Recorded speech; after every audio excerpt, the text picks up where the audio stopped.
Hi, it's Gareth Hollis again. Welcome to, I'm hoping, episode 10. I'm getting a bit lost now.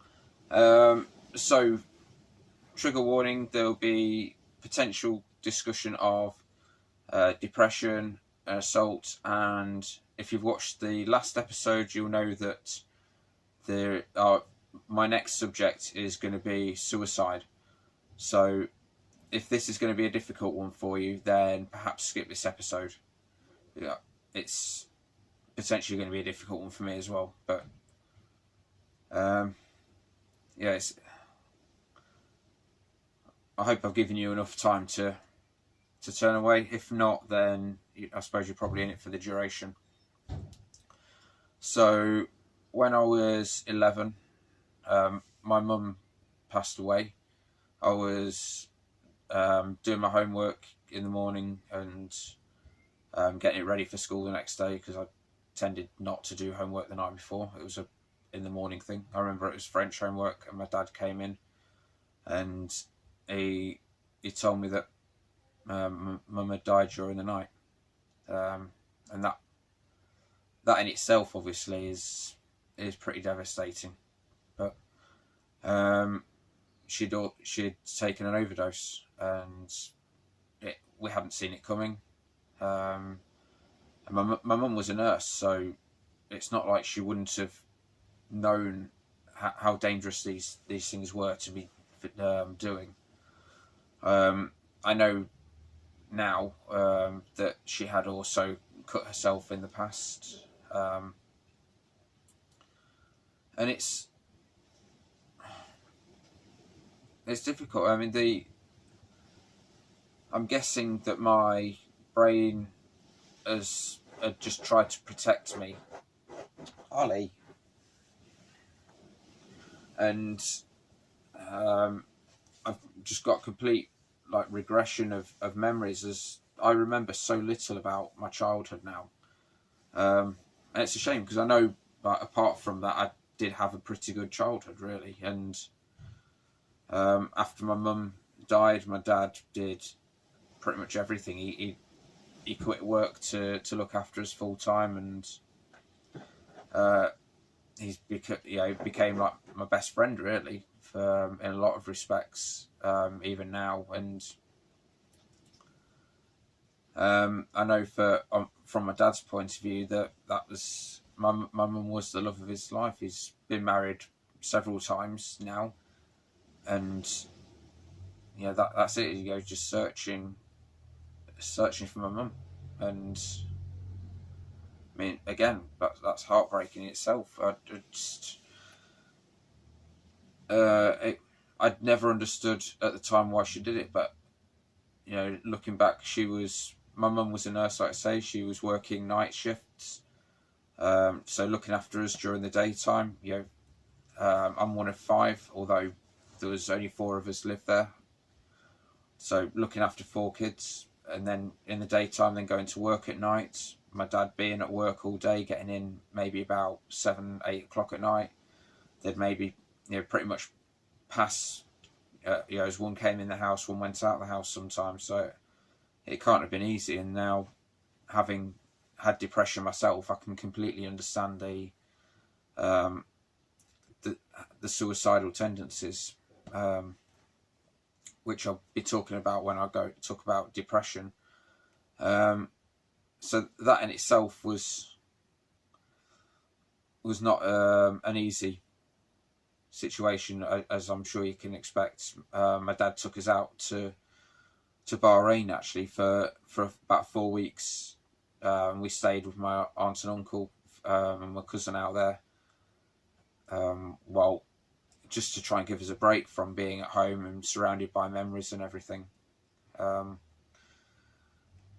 I mean, obviously that in itself is bad enough. Then when I was 18, I moved down to Torquay with a friend, and we were both staying at my girlfriend's house with her mum and her 2 younger sisters.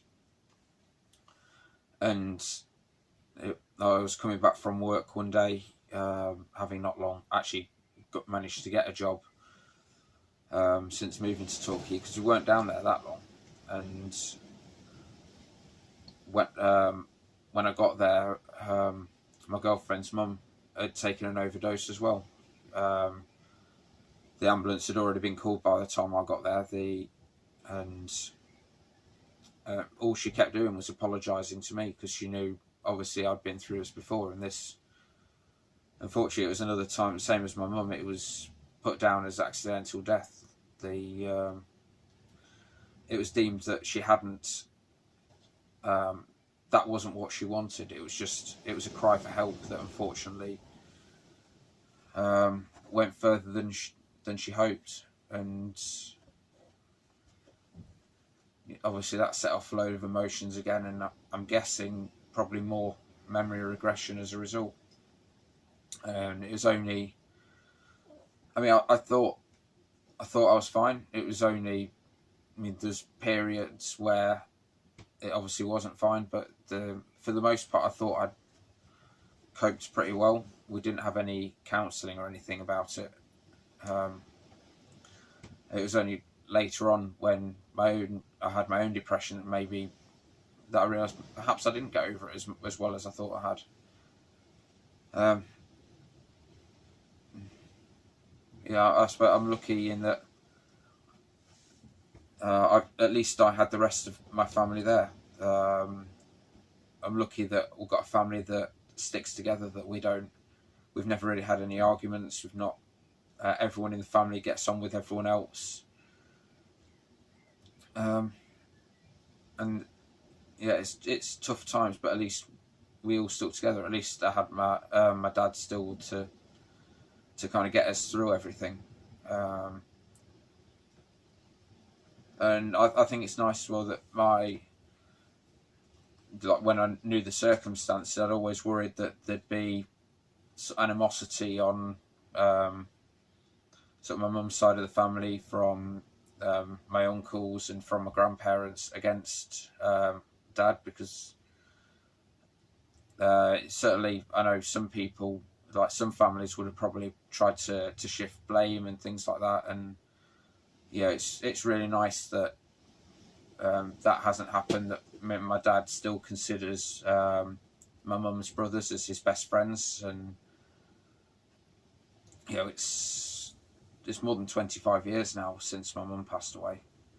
My dad's still got a brilliant relationship with my grandparents as well. I suppose ironic in a way that my grandparents on my dad's side have died within the last 10 years. And yet my mum's parents are still going strong in their 80s. As said by the Alma boobies, a parent shouldn't have to bury their own daughter. Sorry.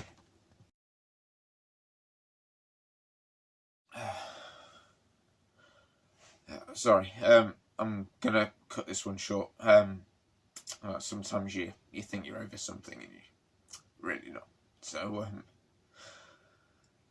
thank you for watching, and I'll hopefully see you on the next one, where things will be a little bit more light-hearted again. And I'm sorry if you're in a similar situation, this has brought up bad memories for you, but I'm just gonna end it here.